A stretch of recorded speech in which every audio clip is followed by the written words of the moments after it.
Welcome back to Oklahoma Gardening. It's officially spring now, and we want everyone to start the season right.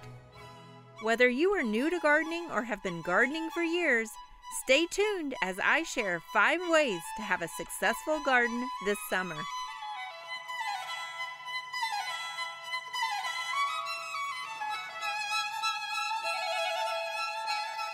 Underwriting assistance for our program is provided by the Oklahoma Department of Agriculture, Food, and Forestry, helping to keep Oklahoma green and growing. Oklahoma Gardening is also a proud partner with Shape Your Future, a program of the Tobacco Settlement Endowment Trust. Shape Your Future provides resources for Oklahomans to make the healthy choice the easy choice. I love sharing with you guys the cool things that plants can do. We're back here at the student farm. I want to share with you a tropical plant that you might find in some Oklahoma landscapes. It's important to know which plants we are dealing with so that we can continue to maintain them successfully for years to come.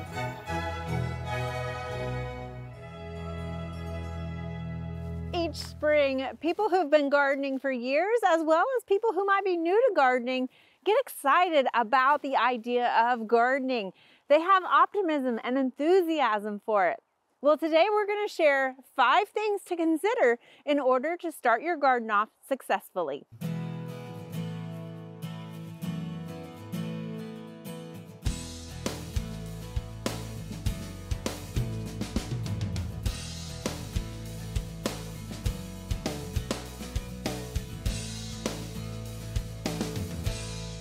Gardening can take on a lot of different forms, and whether you're starting with an established garden space or you're looking at constructing a garden space, you first want to think about soil preparation. And the best place to start is by soil sampling. A soil sample will give you those baseline readings of the fertility that is in your soil and available for those new plants. Now, this is nice to do at the end of winter, early spring, before you start fertilizing, so that you know exactly what you need to apply as you go through the season. And if you think, well, I'll just keep doing what I've always done, it might not always end in the same results. In fact, if you continue to do that, it has shown to lower the pH and also increase to excessive levels some of those nutrients. Plus, you might be throwing your money away because it might not be necessary. This is why soil sampling in the early stages of spring is a great way to get started.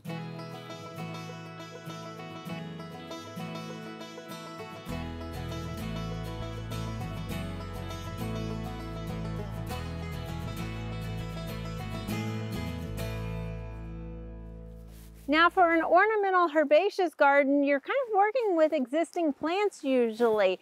And you can see here we have a lot of dead debris to deal with. So at this point in March, you can see a lot of the green plants are coming on now. And even though we've left this, it's important to leave it because it allows for winter protection and also for an environment for beneficial insects to overwinter. But at this point, it's time to remove this, allowing that vegetation to come on through. So you can use pruners simply to cut some of this back. Also, a large leaf rake or even one of these hand rakes is really nice to get all this debris out from around, like daylilies and some of your other perennial crops here. So we're going to continue to do this, but this stuff is actually still beneficial in your garden. So instead of just bagging it up and putting it out on the curb, make sure you add it into your compost pile.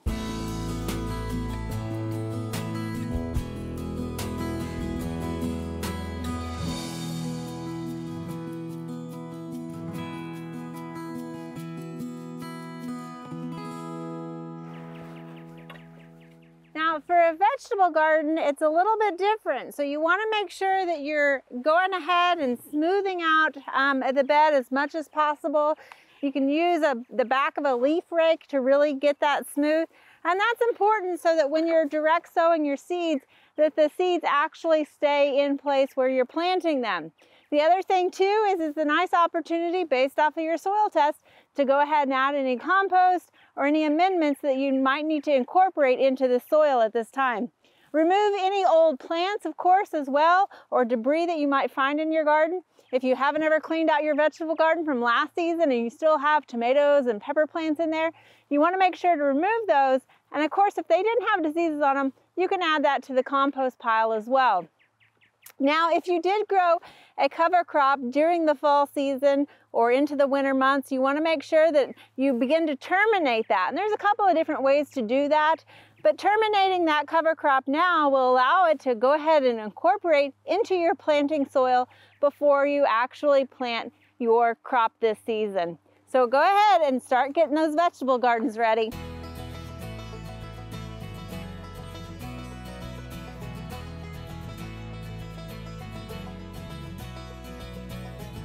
Another option for gardening this season is, of course, container gardens. Containers are a nice addition to the garden for accents, or also if you're having a hard time getting down onto the ground level, containers really help elevate that a little bit more for you. Now, if you are container gardening, you want to make sure to always use potting soil or potting media, not actual topsoil. So potting media is composed of different materials, usually vermiculite, perlite, sphagnum or peat moss, and also sometimes bark mulch that's mixed in here. Basically, it's a combination that really allows that potting media to hold the moisture around that plant, but yet also adequately drain. Versus topsoil will not do that for you. So if you have used containers previously and you have old potting media in there, you want to make sure to go ahead and clean out that potting media because as it goes through a season, it breaks down and loses its ability to retain and also drain properly. So if you didn't have any disease problems or any root problems last year, go ahead and use that in your compost pile when you're cleaning that out. Now take advantage of having empty containers and also clean your containers with a 10% bleach solution. Again, it'll just kind of prevent any pathogens from carrying over from season to season. And finally, when you've got them all emptied and clean, it's time to go ahead and find you a nice potting soil to then fill them back up again and be prepared for this season.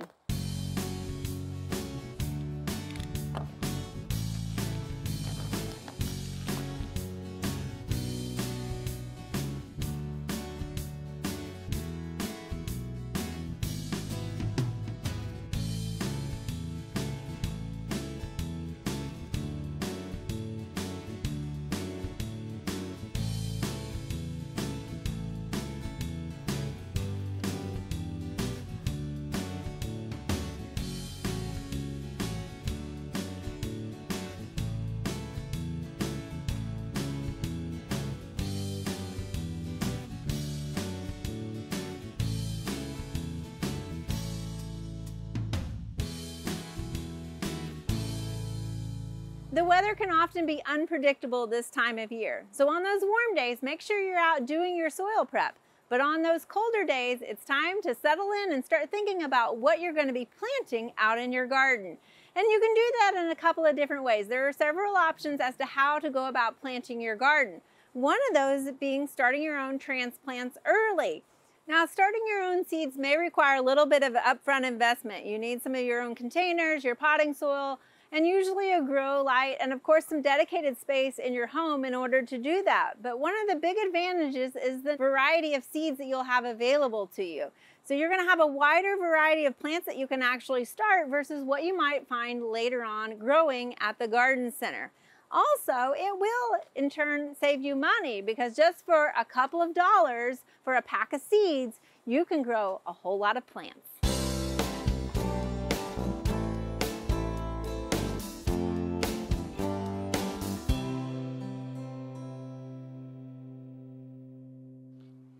Another option for planting your plants is to direct sow your seeds. And that means basically we're planting the seeds straight out into the garden. There's a couple of benefits to this. It allows the plant to get established without having to worry about transplant shock as you move it from where you've been growing it to out in the new environment. So it allows it to kind of get used to and acclimate as it's growing and establishing itself. Now the drawback is that they are very small, so they can wash away. And you also have to be very vigilant about making sure and checking on them because as they start to develop, they just have a small root. So you're going to have to make sure that they have moisture as they develop. Now, it's not too early. Go ahead, get your cool season crops out there, such as your leaf lettuce and spinach. You can go ahead and plant that early because they are cool season crops. But also there are some warm season crops that you can direct sow, such as some of your squashes and okra and corn later on in the season.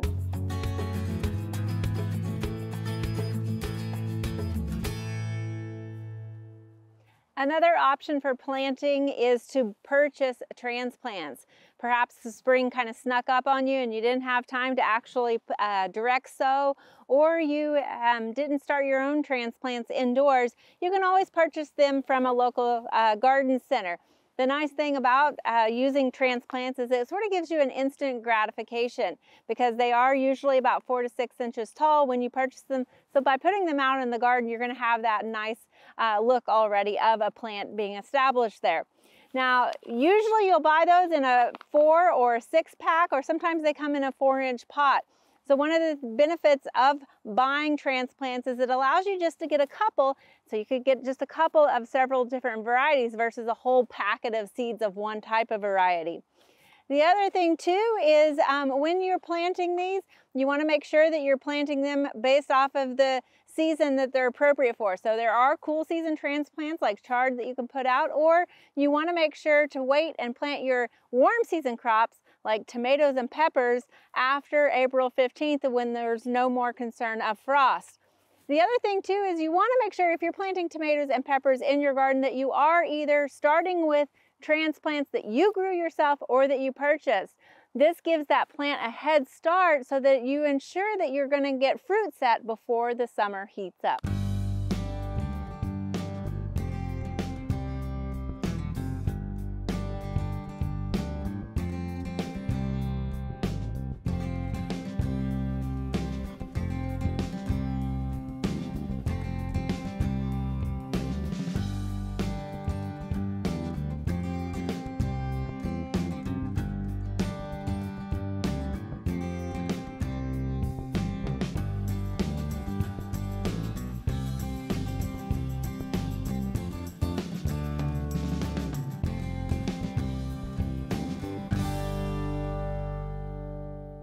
Now, when it comes to our woody shrubs and trees, one of the big questions that a lot of people ask about is when to prune them. Well, that depends on the question of whether it blooms on old wood or new wood. And you're thinking, old wood and new wood, what's the difference? Well, basically, old wood and new wood determines when the plant is actually going to flower. So here we've got a couple of plants next to us, some shrubs, and you can see this quince is already blooming early in the springtime. One good indicator that it blooms on old wood is the fact that it blooms early in the spring. So these flower buds actually were produced on last year's vegetative growth.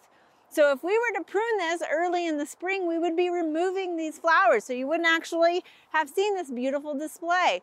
This is an instance with flowering quince, the forsythias, azaleas, and even some hydrangeas. So be cautious and make sure to prune those after they're done flowering. Now in front of us here we have some crepe myrtles, and this is an example of a plant that blooms on new wood. So you can see it's still dormant for the season. It hasn't started producing any of that vegetative growth. So in fact, plants that bloom on new wood, you can go ahead and prune early in the springtime. It's not going to do anything. So if we wanted to maybe keep this in check a little bit, we could go ahead and lower this if we wanted to by pruning some of these branches out.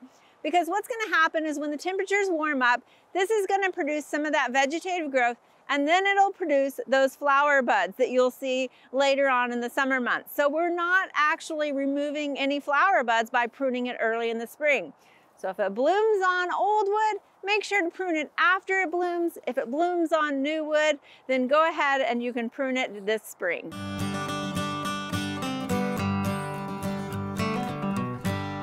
Now, when it comes to actually pruning, you want to keep a few things in mind. And before you start cutting anything, you're going to want to identify anything that is dead and diseased, because that's the material that you want to remove first, because it's not benefiting the plant anymore.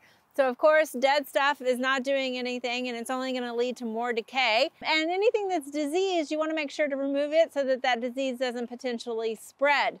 So first of all, prune anything that's dead and diseased out of there. The other thing to look for is anything that might be crossing. Crossing branches, when our Oklahoma winds kick up, will rub on each other, creating an open wound that's an invitation for insects and disease to actually penetrate into that plant tissue. The other thing too is you want to look at maybe having an open center or an open canopy, because that will allow for better airflow, that will reduce disease, allow any moisture to kind of dry off, again reducing the potential for pathogens to spread. So think about creating an open canopy. If you see any branches that are going into that canopy, think about removing those, again allowing for that open canopy to develop more. And also a general rule of thumb is to never prune more than 1/3 of the plant, because you're reducing the amount of vegetation, causing it to reduce how much it can actually photosynthesize and produce energy for that plant. So make sure when you're pruning, don't prune more than 1/3, and also to just kind of step back and take a look at it, because you can always go back and prune a little bit more, but you can never glue more back on the plant.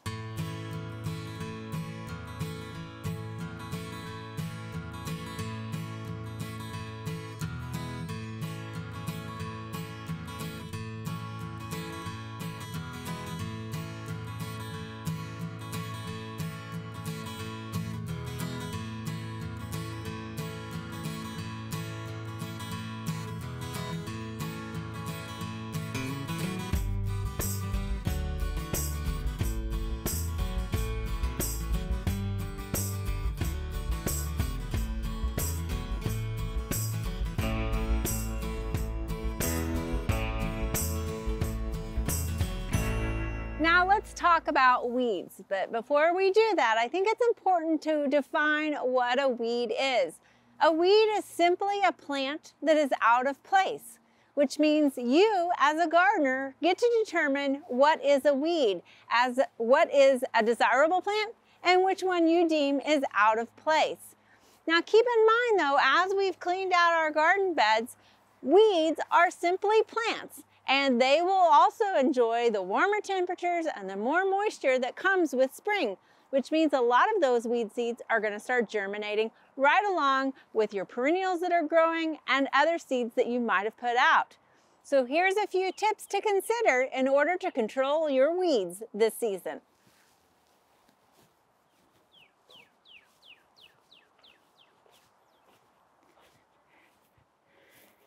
It's often said that one of the best things that you can keep in the garden is your own shadow, meaning that you should regularly be visiting your garden and visually inspecting that garden, not only for the desirable plants, but also some of the undesirable plants or the weeds that you might be finding coming up.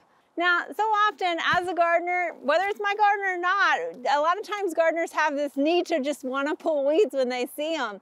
And so something as simple as pulling a few weeds as you go through the garden can help eliminate that weed problem before it gets too big, especially if you get them while they're small.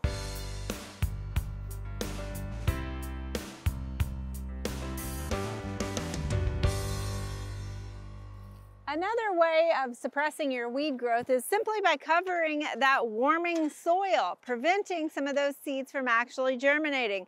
And one of the best covers to put out into your garden is some shredded hardwood mulch. So not only does it help the soil retain that moisture and prevent the loss to evaporation, but it also will make it a little bit more difficult for some of those weed seedlings to get germinated. The other benefit of adding hardwood mulch into your landscape is that it's also adding organic matter as it breaks down through the season. Now, there's one more option that you can use for weeds, and that is a pre or a post-emergent, basically your chemical options.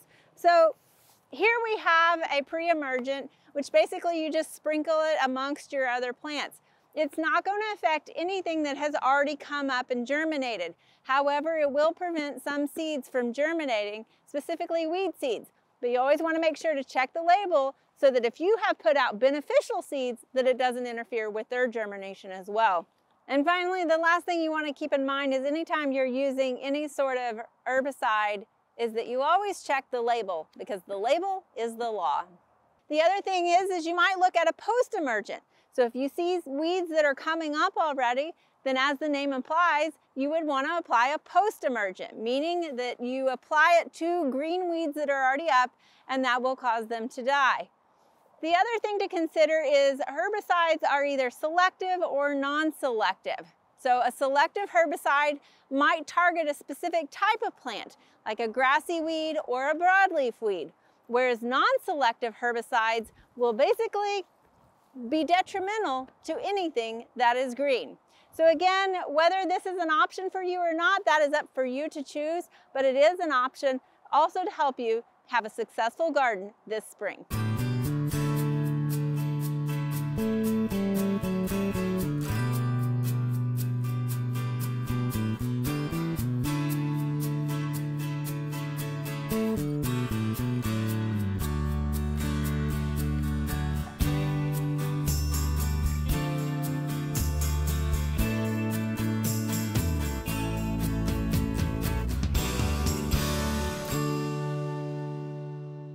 Having a proper water system in place is fundamental to having a successful garden. So often people start planning where their garden's going to be, and the first question I always ask is, where is your water source located? Because you want to make sure that you're putting your garden near your water source. There's nothing worse than growing a beautiful garden and then forgetting about it for a couple of days. And in our Oklahoma summers, a couple of days without water can be detrimental to your successful garden. So make sure you have a good water system. Now, a couple of things. If you have an irrigation system already in place, it's time to make sure you do an irrigation audit. Make sure you've changed those batteries if you have a battery operated controller, because again, you don't want that to be the reason your water fails. The other thing is, go ahead and run the cycle. Even though you might not need the irrigation just yet, run it so that you can ensure that there are no leaks in your system. You also want to make sure that the spray is still going in the proper locations. Plants grow, things break over the winter, and you just want to make sure that it's going to water your garden properly. If you don't have an irrigation system, I might suggest getting a faucet timer. Again, a lot of times these are battery operated, so you want to make sure you've changed the batteries in them. But this is a nice way to easily hook up your hose to an automatic irrigation system as well. If you haven't done irrigation at all, you might consider using drip irrigation. Drip irrigation is a great way to reduce evaporation and put the water exactly where it needs to go at the base of the plants. The other thing is, you don't want to forget about your containers and hanging baskets. Usually they're much smaller, and so they're going to dry out faster. Also, a lot of times they're either elevated or even hanging up in the air, and so they're going to be exposed to that higher ambient air temperature as well as the wind, causing them to dry out faster. In fact, it might be a good rule of thumb to check those daily if you don't have them on an irrigation system. But another simple fix to that is to check into getting a container irrigation kit. These are kits that you can easily adapt to your system and incorporate your containers and your hanging baskets into your irrigation system, making them a little bit easier as you go into those hot summer days. Now finally, if you don't have irrigation at all and you're relying on a hose, make sure that you're putting your garden somewhere that it's easily visible and accessible with a hose. If you have containers, and don't put them by your front door if you're always entering your house through your garage, because you're never going to see those containers until it's too late. Put them maybe by the back door where you frequently come in and out of your house, so that daily you see that visible reminder that it's time to water your garden.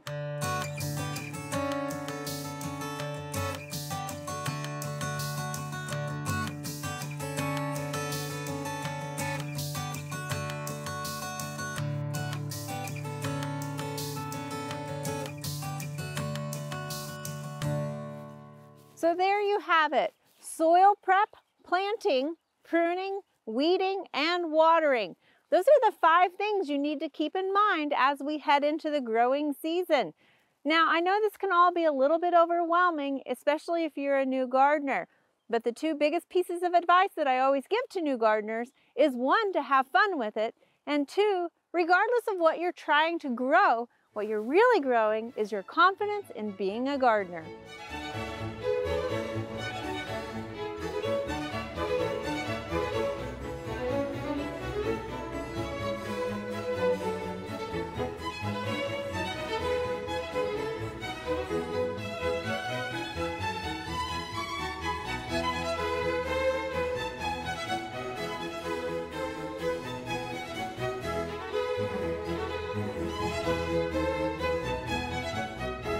There are a lot of great horticulture activities this time of year.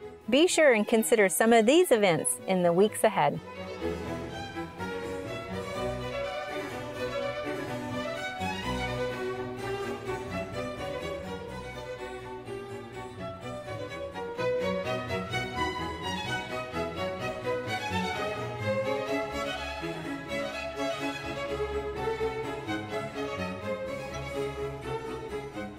Join us next week on Oklahoma Gardening as we get a sneak peek of a new landscape.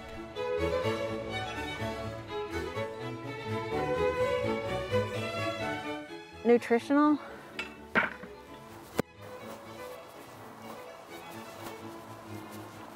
You're actually... Dang it.